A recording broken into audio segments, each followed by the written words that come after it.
or his parents, really, because this is just the environment that we get.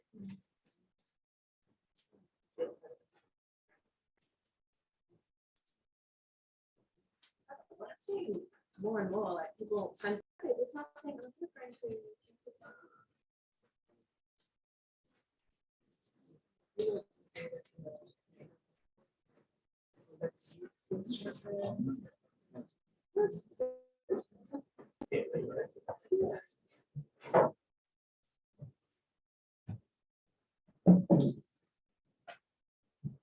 Thank you for joining us this evening, everyone. My name is Jackie Wright.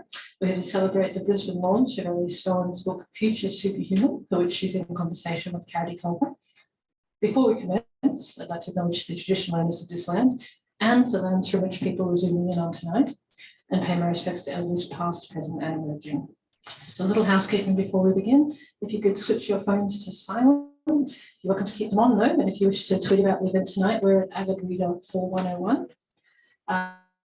Anyone needing toilet access tonight, we're just using one up the indoor staircase.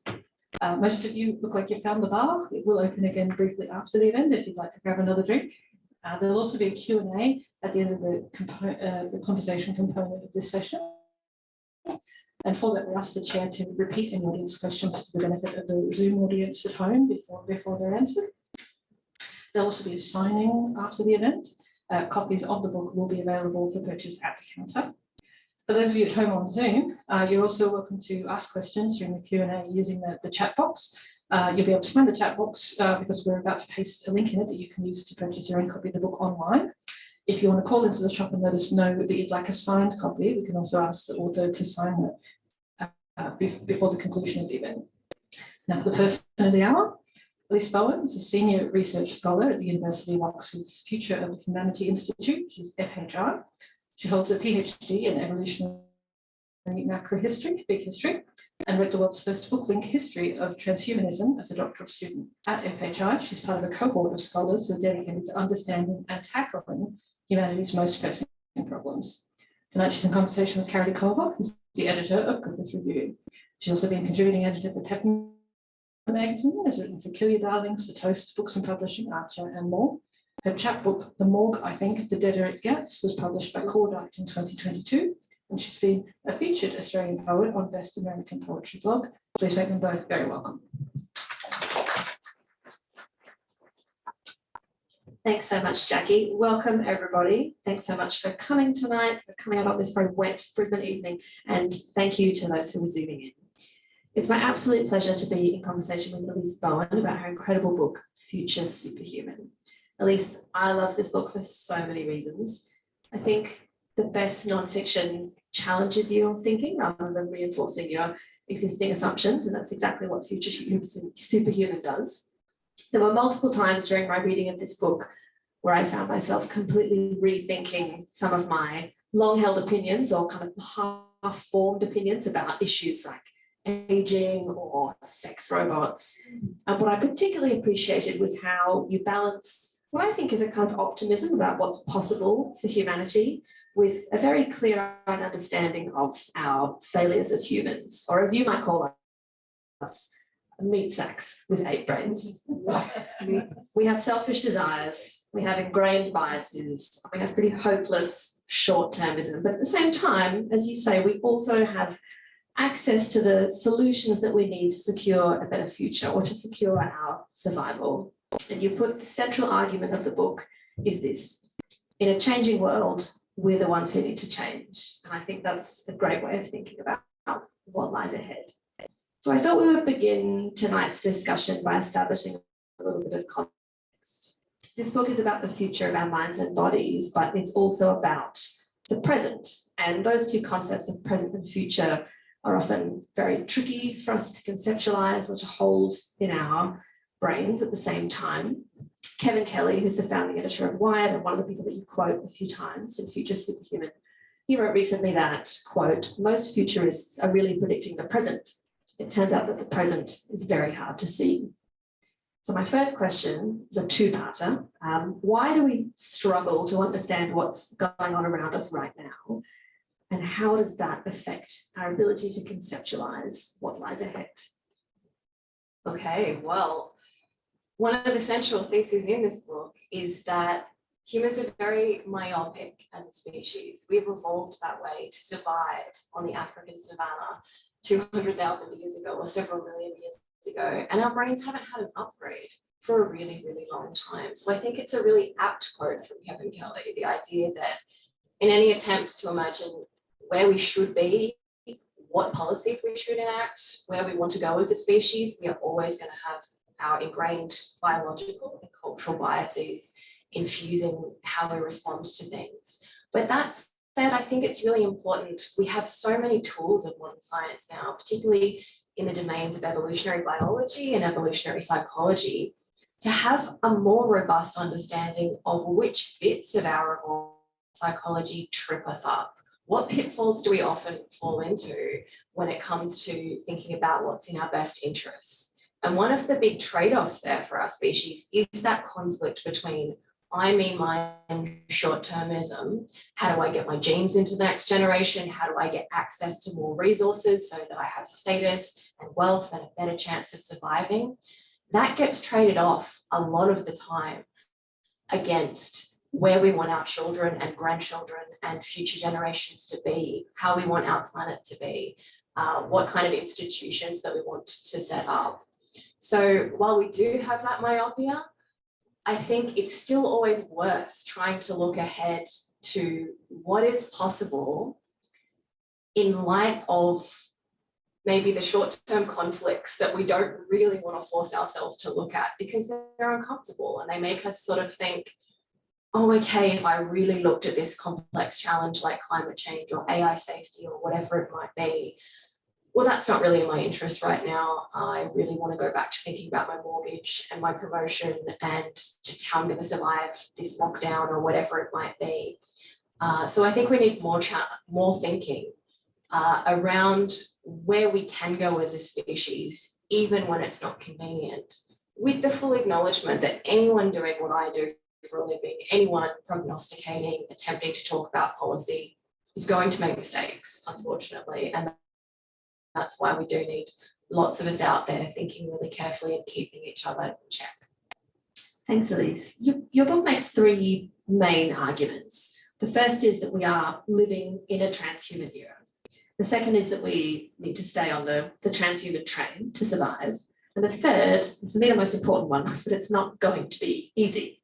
So let's begin at the beginning. What is transhumanism? So the ism of transhumanism really is this philosophy and social movement that coalesced around about 1990 and sort of followed along in the dot-com era, where there was an explicit philosophy of let's use science and technology to better understand the human condition and then to take that humanist project of improvement further. Rather than merely using education and cultural tools, let's actually hack our brains and bodies. Let's build rockets that go to other planets. Let's push the boundaries of what humanity can do as far as possible to try and safeguard a thriving future for intelligent life for many millions of generations to come. And also it's always had a very kooky side to it. There's, the biohacking side, let's inject ourselves with CRISPR in a DIY lab. There's always been a lot of that kind of, let's invent kooky neologisms. That's, there was an interpenetration in the States also with, the psychedelics, the hippie kind of free love culture for a long time, and that's still a little bit in play. But actually, I think more important than the ism of transhumanism, which is sort of people thinking about this academic philosophy, I think what's much more relevant to all of us living our lives is this idea that we are at a precipice and a kind of hinge of history moment for our species. So I call that a transhuman era. Whether you wear a label, whether you're a card-carrying transhumanist, whether you think this is good or bad, we're at a moment where, for better or worse, our species has industrialized. We do live in an information age. We do have a global brain. We do have the internet. And what does this mean for the rate at which we innovate and change our civilizations and change our institutions? And can we keep up with this? And where is it all going? And my argument is really, we're at an evolutionary threshold where technology is going to change what it means to be human. And there's good and bad that could go along with that, but we don't really have a choice at this point. There's a feedback loop and we're kind of locked in. You also make this interesting point that people who cop a lot of flack in the media at the moment for various reasons, so your Elon Musks, your Mark Zuckerbergs, obviously they're not without fault, but you make the point that these are people with big brains and big bank accounts who are concerned with these issues that you have talked about, that it's good to have those people in those positions. And Elon Musk, I think you said he's not just interested in sending himself off to the moon. It's those kind of more trivial projects that I guess get a lot of media attention, but actually some of the work that these people are doing is important and can pave the way to try and help us forge this new future, which I thought was really interesting. You survey the big picture in this book, and you examine not just where we are now, but as you refer to it, this kind of evolutionary fork in the road that we are approaching, which is essentially extinction over here, or a superhuman future. And I think some of us are quite fearful of what a superhuman future might mean for various reasons. You have a great chapter, probably my favorite chapter in the book, which is called What's So Great About Humanity Anyway, where you dismantle some of the myths that we've been spinning for years about how great it is to be human. So can you just talk us through what are some of these myths that we cling to about why it's really wonderful to be human, and why is it time for us to let go of them? I think the thing we lie to ourselves most about is death, because it's the thing we're most afraid to accept as part of the circle of life, which is kind of ironic because there is a bit of a denial of death ethos in transhumanism. These are kind of people saying we should use technology to extend our healthy lifespans, conquer disease, ameliorate suffering. But I really think that death is one of the things that humanity doesn't know how to look in the eye and has therefore found a way to kind of revere because we've had no choice historically. Life, it's a very well-worn overused quote, so I apologize in advance, but, life really has been nasty, brutish, and short for an incredible proportion of the humans that have ever lived on this planet. And still, it is that way for many hundreds of millions or even billions of people right now. And by kind of sinking into a reverence for that status quo and telling ourselves consoling stories that it's really all right because there's a circle of life and that procreation kind of is the balm of consolation against that loss of all of the things that we love about being alive and that we love about the loved ones that we lose. I think it's really obvious but hard to swallow that losing the people that we love and losing our own faculties, losing consciousness, losing the ability to be inspired, to learn, to grow, to love, to connect with other people. The loss of that is incredibly tragic. And we've locked ourselves into stories that revere that because we've had this compressed cycle of birth, procreation, and death. And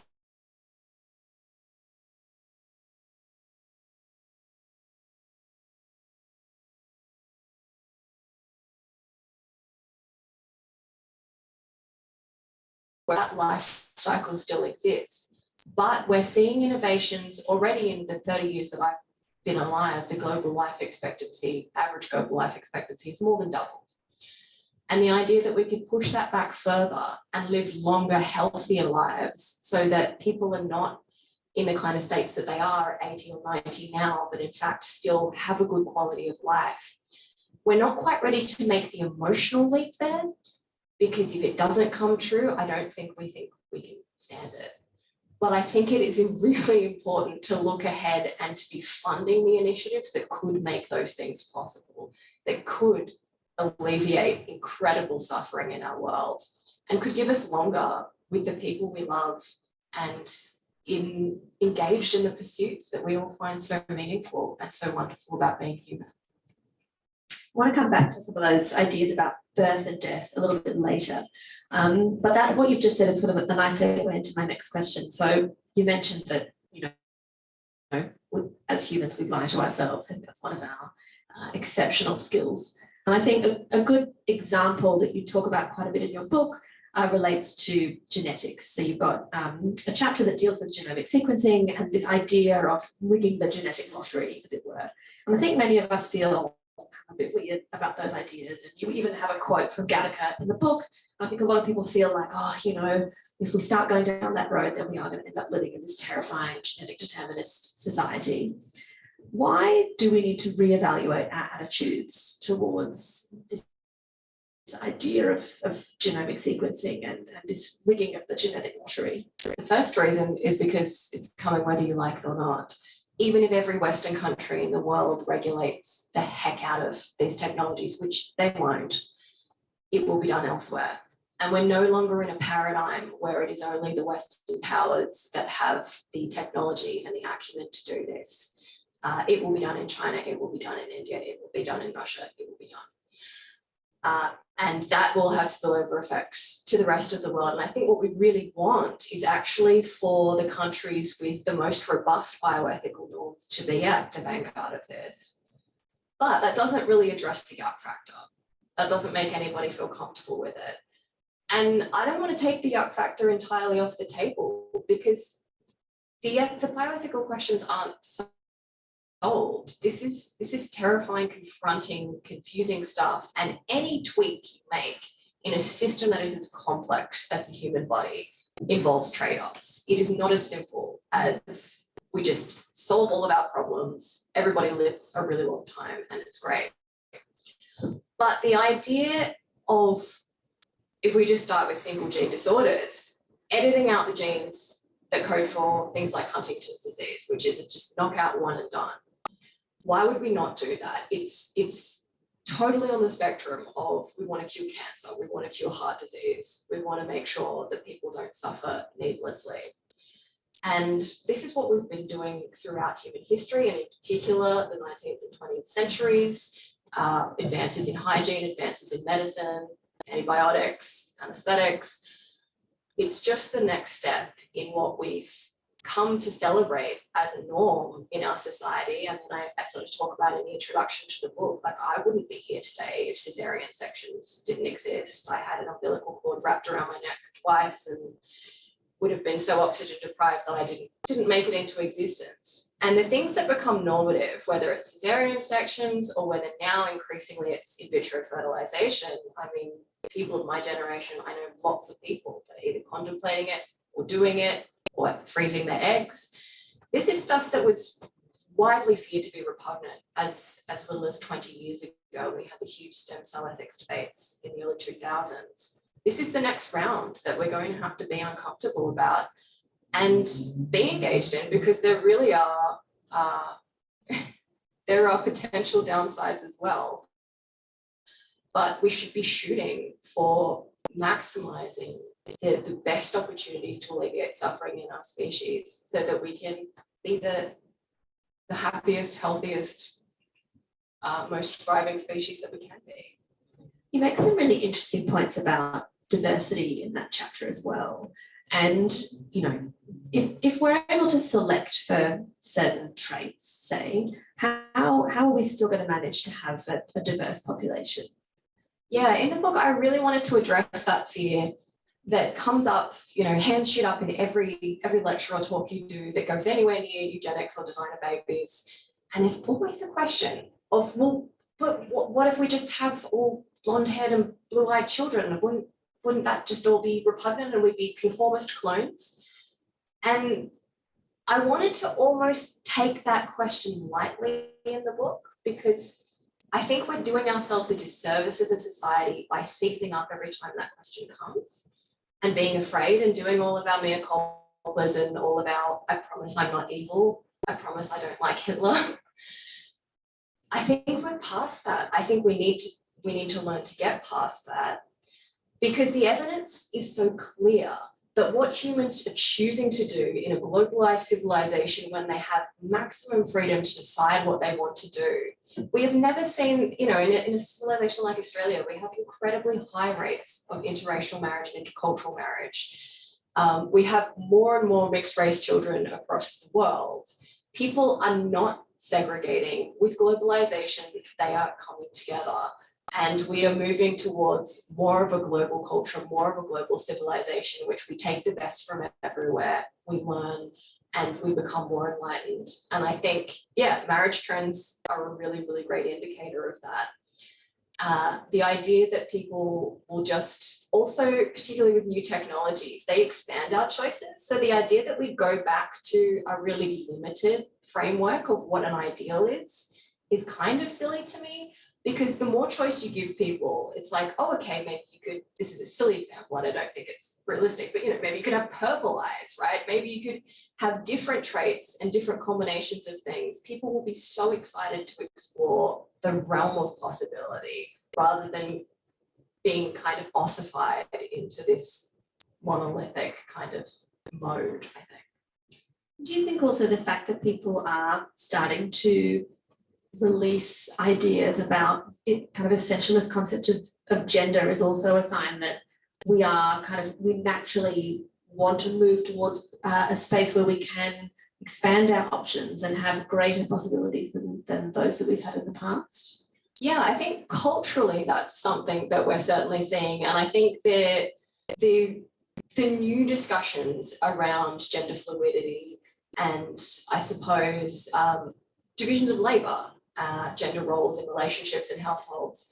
These are a really interesting way of people kind of testing the space. And I think particularly Gen Z, who you're seeing much higher rates of particularly transgender identification amongst that cohort. I think it's no accident that they're a cohort that has been spending a lot of their social lives from a very early age online, where reality feels more curatable, feels more digital, where the space of possibility seems more like something you can achieve at the click of a button.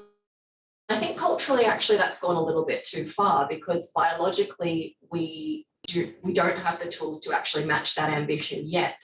But I argue that that's a harbinger of a future where we may actually see a renegotiation of what it means to be a man, what it means to be a woman, what it means to be a person. And that idea of personhood could change a lot once you start to get human level artificial intelligence and different forms of consciousness emerging. So if we've got some of humanity's shortcomings, our fears and our anxieties about what the future might hold, if they present, let's say, a set of internal challenges to our survival, there are also obviously external challenges. So the big one that I think you used the metaphor of an iceberg we're headed towards, obviously, is climate change. But there's also AI, and you talk a lot about the incredible possibilities of AI. It's obviously pretty essential to our survival if we are to survive, but you're also clear-eyed about its dangers. How do we manage the fact that, as you say in the book, we are developing, quote, new products and systems faster than we can predict their long-term effects? This is probably the scariest thing about being alive today, in my view. These brains will not catch up. That chasm is going to widen and widen. And in a sense, we need to invent better technologies to help us understand the technologies that we're inventing. And there will come a point where we need greater intelligence than what it can be instantiated within a human brain. So I think about AI as something that presents some of the greatest opportunities for human civilization and maybe post-human civilization, if you want to extend it out. That we can ameliorate a lot of suffering. We can use it to accelerate drug discovery. We can use it to expand our healthy lifespans for longer. And unravel many of the mysteries of consciousness, the mysteries of the universe, the things that we still don't understand well. But this is a technology that evolves at such a phenomenal speed. Like all information technologies, it does seem to improve in this kind of feedback loop fashion. And we've seen, like, even this month alone, just an insane amount of breakthroughs in AI technology coming out in the news. And the issue with that is that you kind of get into runaway territory, where I almost describe it in the book as a kind of a Hail Mary for humanity, that either what we seed through those technologies that we don't fully understand will go on to be smart enough to help us solve problems, or they get out of control in ways that do very unpredictable, very scary, and potentially very destructive things, which is why I also think that AI is the biggest existential risk that our species faces this century. Another element of uncertainty or fear that I think many of us harbour in relation to AI, and you address pretty explicitly in the book, is this idea that the robots are coming for our jobs. And you point out in the book that it is a truism to say that automation is transforming the workforce, so it's happening. And you also refer to rising calls for measures such as universal basic income to kind of free us from the shackles of work. But you kind of point out that neither side really is so clear-cut. It's a lot more complicated. So why is work such a complicating factor for humans, not just in economic terms, but in social and emotional terms as well? The social and emotional terms are the crux of what we're going to face in the next, I think, 20 years. That work has been this incredible grounding force that gives us a sense of purpose, that gives us a clear life script for where we're meant to go every day, what we're doing. It breaks things down into manageable tasks. It plays off some of the biological hardwiring that still circumscribes the division of labour between the sexes. I think there's still, particularly for men, the ability to garner wealth and resources is directly correlated with their sexual and reproductive success. And so anything that threatens the ability for people to earn a stable income also is, particularly of my generation and below, threatening their ability to find partners and to follow normative life scripts. And it's not really clear. It's a little bit like the death of God. Well, if you take that framework away, what do you replace it with? And this is where, unfortunately, our institutions are massively lagging and our politicians are obfuscating, really, to put it mildly. Anytime they really get asked questions about, think about it on Q&A, people from Tasmania sort of saying, well, what, there's no jobs here. What is my son going to do when he graduates? What are you going to do about it? And it's just some kind of waffle of, but we created 5,000 new jobs this year. It's like, yes, okay, but how many jobs were threatened? How many people were forced into precarious part-time employment? What are their long-term earning prospects like? And those things in a lot of professions for a lot of people in a lot of niches are getting worse, and they stand to get worse. And what we need to do is think about, well, if we're heading for a world where some people are going to be working less and have a harder time being well remunerated for what they do, it's not enough just to throw money at them and to say, well, go figure your life out, go sort yourself out, because we don't really have the things that used to create social cohesion in the past. We don't really have churches or the role that churches, for example, played in our societies. We don't really have good secular equivalents of that. And we also have a situation demographically where the nuclear family is now in decline and is poised to become no longer the normative arrangement. We have more people that are single and living alone. How do you bring people together? How do you make them feel connected? This is where I think, it's not in the book, unfortunately, I didn't have time to go here, but we need a massive overhaul of our education system, starting with early childcare. And then in particular, rethinking school, not as a factory farming system that literally has gates that make it look like a prison, and think about how we build well-rounded human beings, people who have a sense of purpose, people who know how to connect with each other, people who, instead of coming out the other side at 18 years old and on antidepressants, actually have learned some of the tools that they will later pay thousands of dollars in therapy for. And I think we need to also take away some element of this life script that says, if I don't get great grades and go to university and achieve things and make all of my focus school and exams, then I'm worthless. I think that is crazy, and I think it is a ridiculous form of pressure to set young people up to, particularly when 65% of 18-year-olds are now going into undergraduate education. By definition, 65% of them cannot all be above average, who are going to go on to have flourishing careers as engineers and lawyers and doctors and whatever. And we're setting up so many of them to fail, and we are saddling them with crazy amounts of debt. We need to think about bringing back a sense of purpose and connection to human existence that isn't tethered to what I do for a living, what grades I got, what college I went to, but how I relate to people. I think that's a really great point. And I think John Maynard Keynes had that essay, I think that he wrote it in 1930, where he discussed this kind of future utopia. I think he envisioned it as being the world that maybe his grandchildren would live in, where work would be so mechanized that we would all just be lying around, wondering how on earth we would fill all of our beautiful hours of leisure time. And it kind of comes back to that question of, as you say, this idea of purpose and connection and the things that tether us to other humans that go beyond where we have to go for our 9 to 5 every day.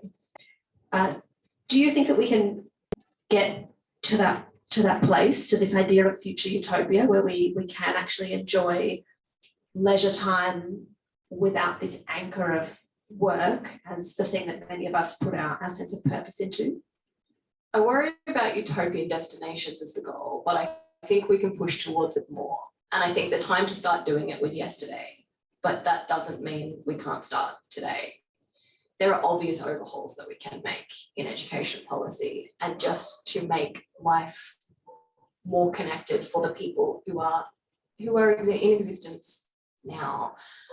This idea that we will bring in a basic income, that we'll have a 4-day working week, or that many of us won't need to work at all because there'll be so many economic gains from automation.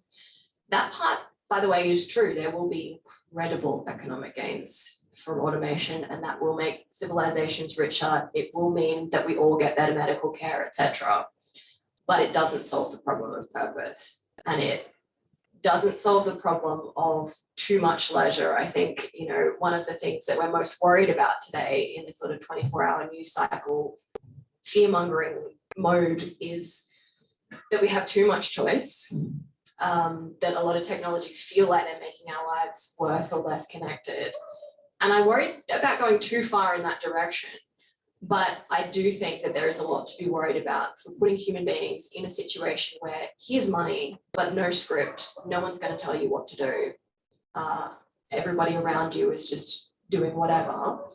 That's not going to work well. But I really do think that there are levers that we can pull to just try and bring people together. And the education system is probably the best one.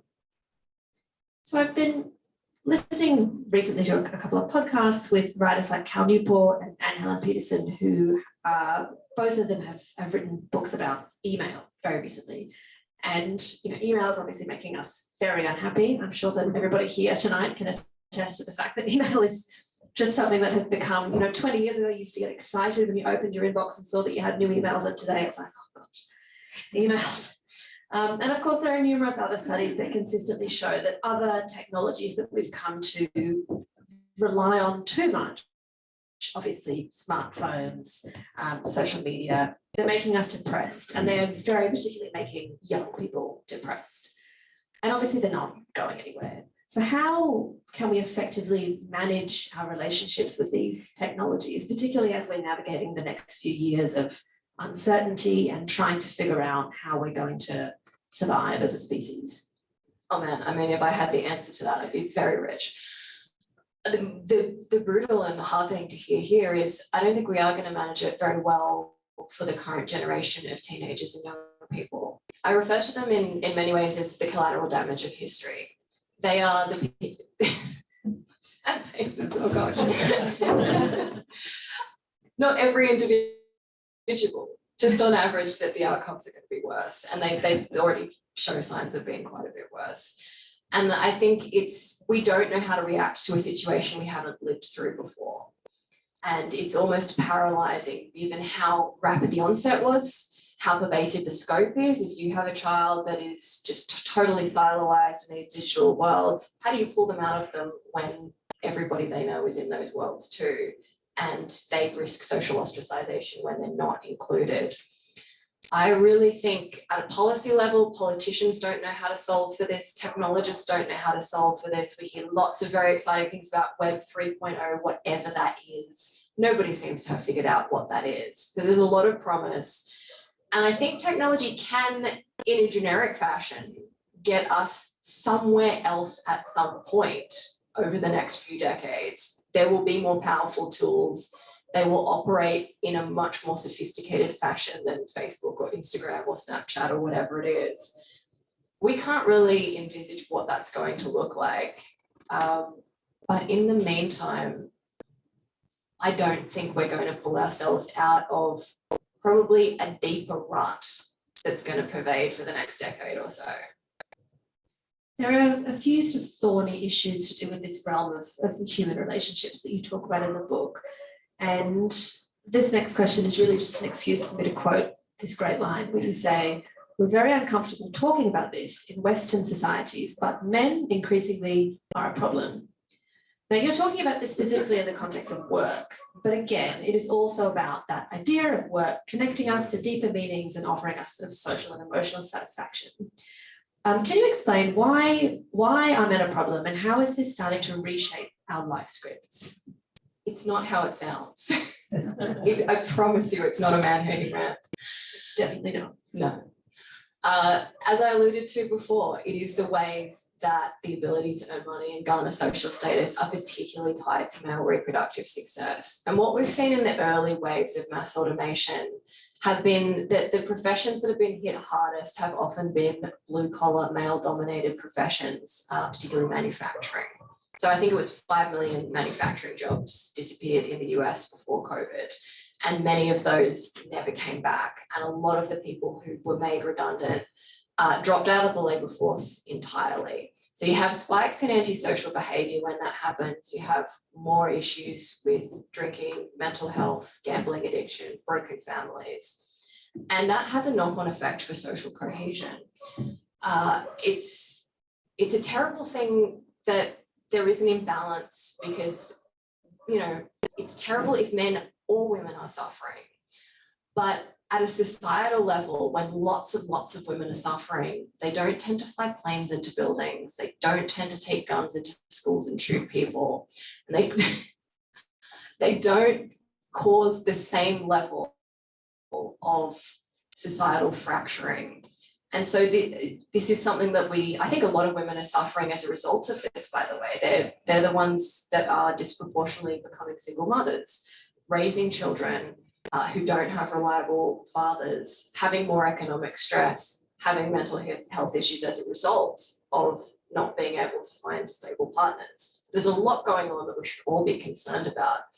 But targeting the actual issue of a rise in antisocial male behaviour that is correlated with this decline in job prospects and earning potential. Because what we also see is that, or we have seen historically in America, is that men who are made redundant, very often they will choose lower skilled professions when they do re-enter the workforce, whereas women, when they take a hit, will often actually upskill, reskill, go into things like nursing and professions that are much more female dominated that are booming in a world where we need more and more healthcare workers. So there is a real imbalance there.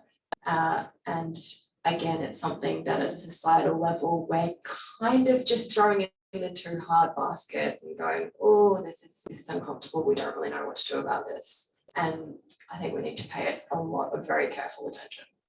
And related to this, part of this sort of seismic change that we're going through at the moment is how all of this, I guess, is having knock-on effects and it's causing decline in things like marriage and procreation, things that were pretty central to the life scripts of people like our parents. And it's what part of historian Peter Tetcher, you quote him in your book, and he calls it elite overproduction. You've alluded to it earlier. It's where there are too many of us who are sort of opting for the top spots in society. And I think in your book, you have a great phrase where I think you refer to it as like an education arms race, this push into kind of over-credentialing. And, you know, it's why, despite being so much wealthier and so much better educated than past generations, we're also really, really miserable. But to try and move things in a slightly more positive direction, you look to young people as a sign of post-humanity on the rise. So can you explain why that is? Yeah, I think I touched on this earlier with the idea that they are curating more of their lives in this kind of fluid digital realm. I don't think, though, for those individuals that's going very well. So it's not a rallying optimistic cry that actually we should just all be more like Gen Z and we should just jump on Snapchat and things will be dandy. I don't think that's where we want civilization or the future of intelligent life to go. I kind of use the analogy that this paradigm of testing out really immersed, curated digital identities is really kind of like the cassette tape to Spotify. It's like one of those kind of missteps that we all think is a bit cool for a while, but that paradigm gets shot down really, really quickly and superseded by the real deal version that supersedes it. The real deal version hasn't been invented yet. No guarantee that it will be, but best guess, we're going to have something far more sophisticated in terms of communicating online than, you know, using our fingers to type away on these keyboards and pushing like buttons and getting these little dopamine hits. This is going to evolve to somewhere new. But the reason they're a harbinger of post-humanity on the rise is that they are the first generation to start thinking, for better or worse, to start thinking about humanity as something that they would quite like to change with the click of a button. And in some cases, they think can be changed at the click of a button. If I just identify as something different to what I am, I can be that and I can live that. And who are you to tell me that I can't? And maybe I can use surgical tools or other medical interventions to change aspects of myself that I don't feel happy with. I think that's a hint of once the tools improve and we can make changes to who we are without dangerous and invasive surgeries, with really precise psychopharmacological tools, unlike, you know, today's antidepressants that are just kind of like throwing blood at the wall and see what sticks. Stuff that's actually tailored for your genome, for your brain, for your biochemistry. I think we're planting the seeds of greater acceptance with some of the things that are happening today. So I've got one more question, and then we're going to throw to the audience. And I wanted to come back to these ideas of birth and death that you talked about a little bit already. And you explore these concepts in really fascinating ways in the book. And you make the point that while birth rates across the globe are declining at the moment, the solution to that problem is not to encourage women to have more children. It's actually to extend our lifespan, which I thought was quite fascinating. Why is this the answer? And if we're heading towards a future where we are going to live longer, how can we support sustainable life on Earth as we head into the future? It's a huge question, and I should caveat that with it's not necessarily the answer. It's the one that I think is most probable given where we appear to be heading. So if you remove AI from the equation, if you say we just freeze human technological capabilities where they are today, nothing changes. We have computers, we have the internet, but that's it. I would never advocate for that. Because what would happen, even though we do have quite good industrial robots and things, we do not have enough automation capacity to sustain economic growth. Part of the reason that why we're investing so heavily in automation technologies is because we have an aging population. There are not enough young people now to fill the gap, to pay into the tax system, to do the work, to create the products we know and love, and to keep us sustained in our current living standards. And so China, obviously, per capita, I think, has the most industrial robots in the world. And they're doubling down on that investment, particularly given the geopolitical situation. And more countries, we are going to see manufacturing come back onshore. We're going to see more and more things become automated, vertical farming systems implemented, all that kind of stuff. And the reason that I think we need to be thinking in terms of the possibility of creating future beings that are AI-based, silicon-based, is that our fertility rates are in incredible global decline. So it's not the birth rate per se. I think the birth rate's still quite high because you have a large population. Even if the average woman has one child, you'll still produce a lot of people. But the average number of children born to each woman throughout her reproductive lifetime is plummeting. And we're at below replacement levels in nearly half the countries around the globe now. There are no social or economic levers that are going to reverse that trend. And the reason is because we have globalized, we've got very wealthy, we've defaulted to what is known as the slow life strategy, where you invest incredible amounts into the children you have. You might have 1 or 2 children. You invest lots of time, lots of resources into them, early childhood education, great nutrition, all these extracurricular activities, tertiary education, as opposed to the fast life strategy where you used to have lots and lots of kids, literally having spares in case some of them died. And so some of your genetic potential survives. That paradigm is over in almost every country in the world. There are only a handful of countries on the African continent that have fertility rates that are around 5 or 6. That's never coming back.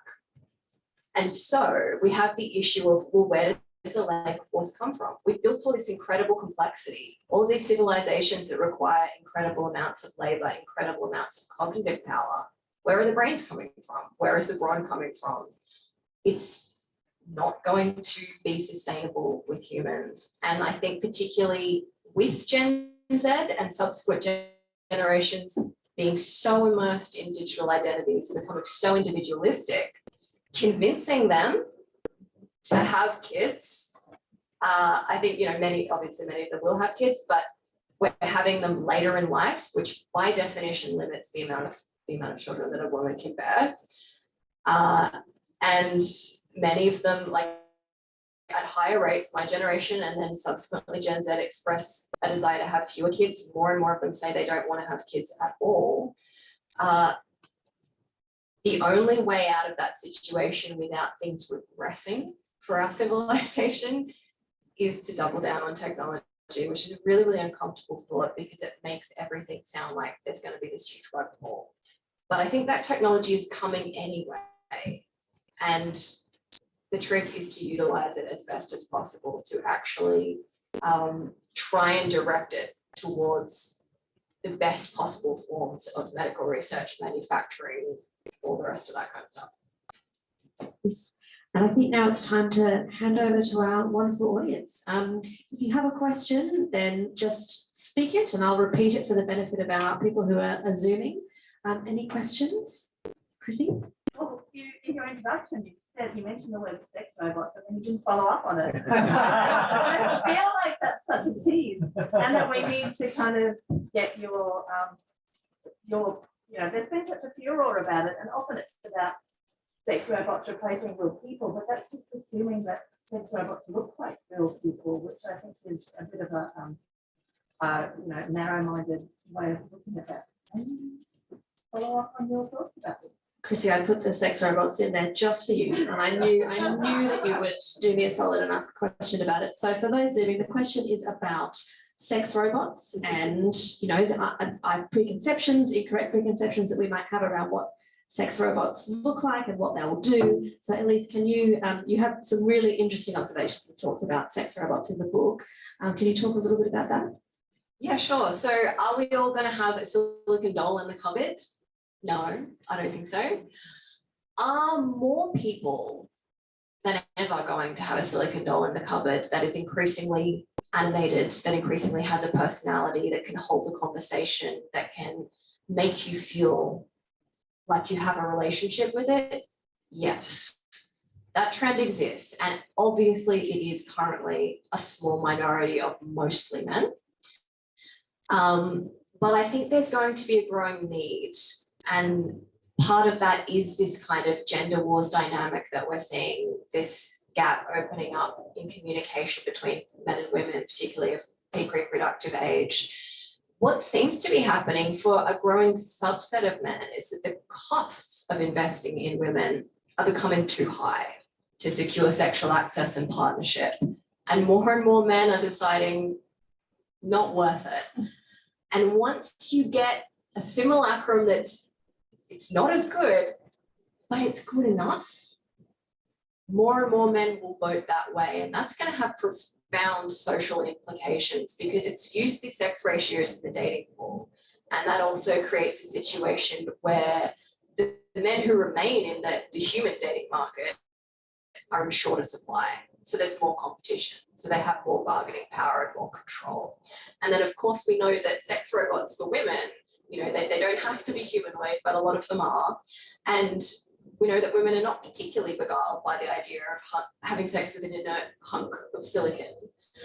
And the gap between robots that for men fulfill fantasies of this perfect vision that in many ways, and the evolutionary psychologist Diana Fleischman talks about, almost the fact that they're inert and don't talk back is kind of an advantage. It's almost a selling point for some men. Whereas for women, there won't be a satisfying equivalent for a very long time, if ever. And I think that puts us in a really interesting predicament as humans. So we hear a lot of, clickbait media articles about sex bots, and it's just all like, oh, the sex robots are coming. Oh, click on this article. And I don't think most of those discussions ever really get into the nuances of, well, nobody's saying that this is going to become the normative life script for everybody.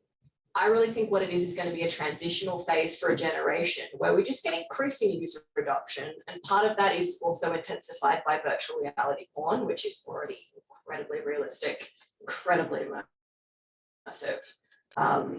And it's a kind of transitional phase to that point where, yes, you might call it social media 2.0 or 3.0 or whichever 0.0 we're up to, where more and more life goes in that direction before we invent human level artificial intelligence and things that really just skew the playing field beyond recognition. We're just in this transitional phase where we're trying out different tools to make it through as best we can. And a lot of that is fascinating and weird and looks really awkward. I think you also make the great point that for Generation Z, and I guess generations that come after them, Gen Z is, I suppose, many of them, obviously not all of them, they spend a lot more time on social media, they perhaps have less engagement with actual humans, and that maybe for some of them, particularly if they don't want children and they don't sort of want those life scripts that perhaps their parents had, that being in a sexual relationship with a non-human entity is perhaps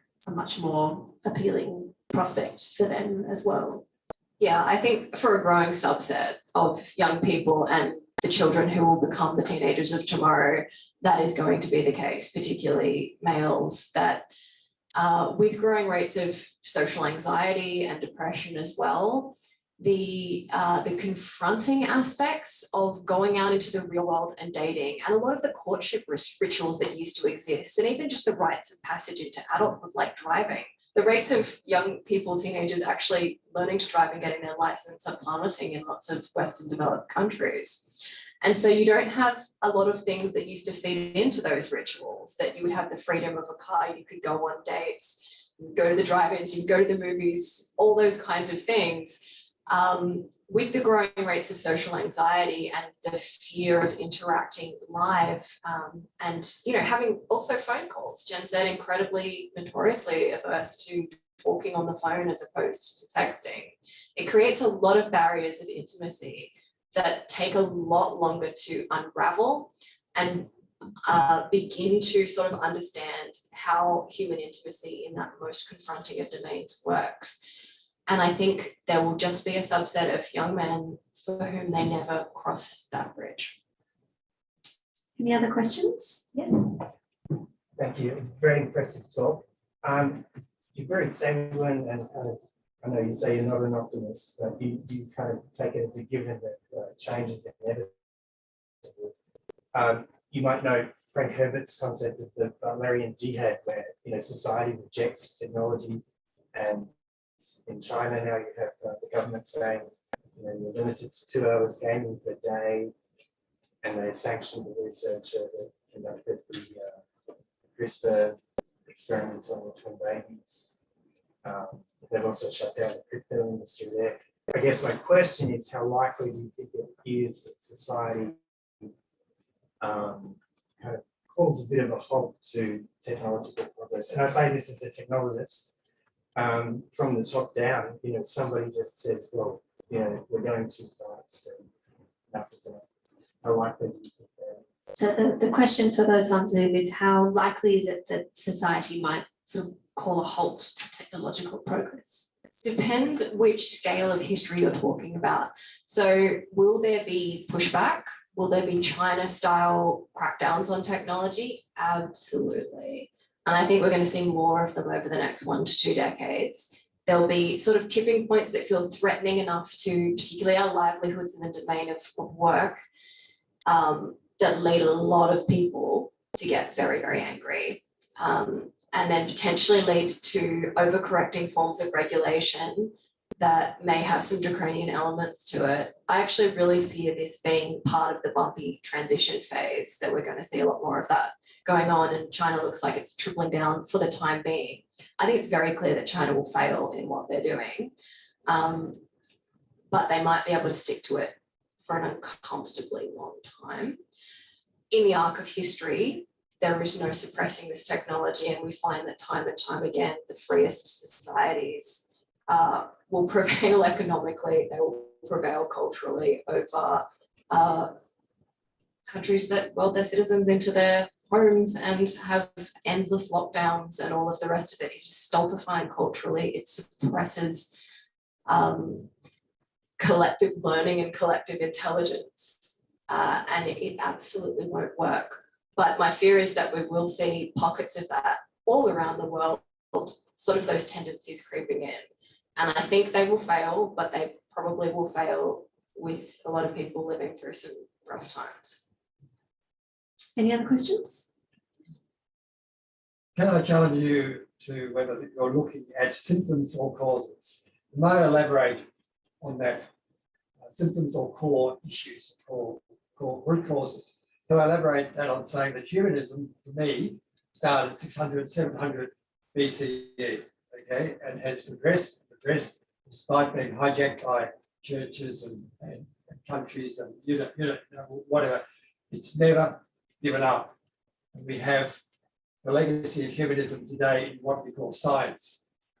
Now, there's a huge raft of behavioural science, right?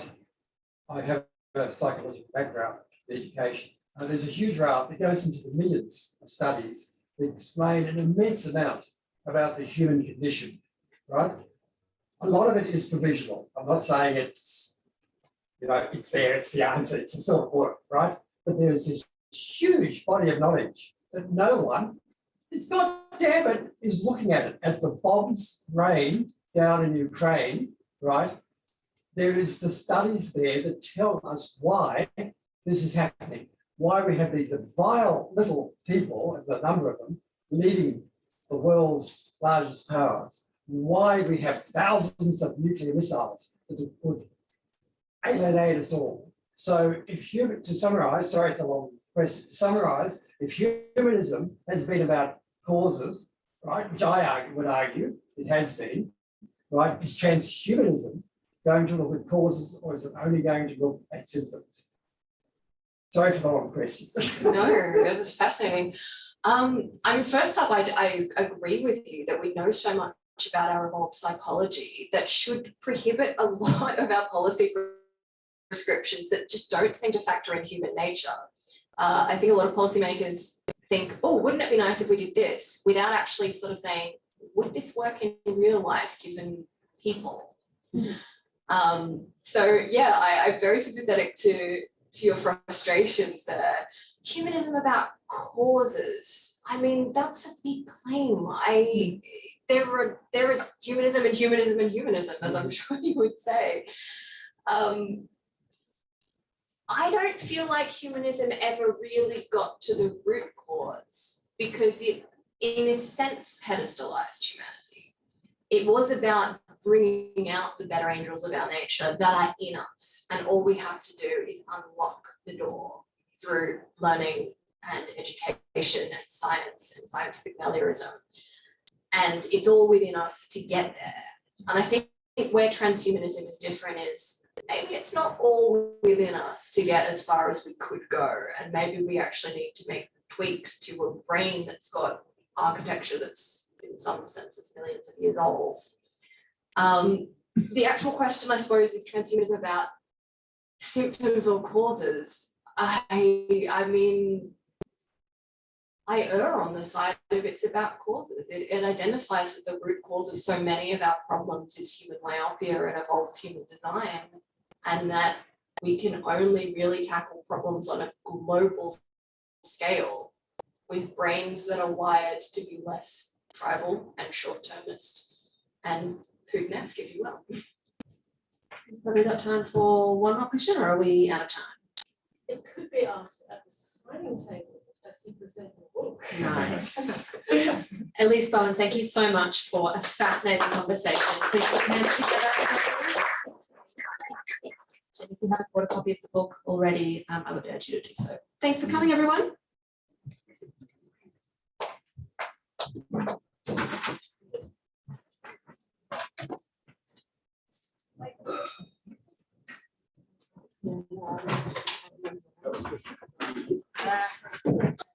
Well, let's take that.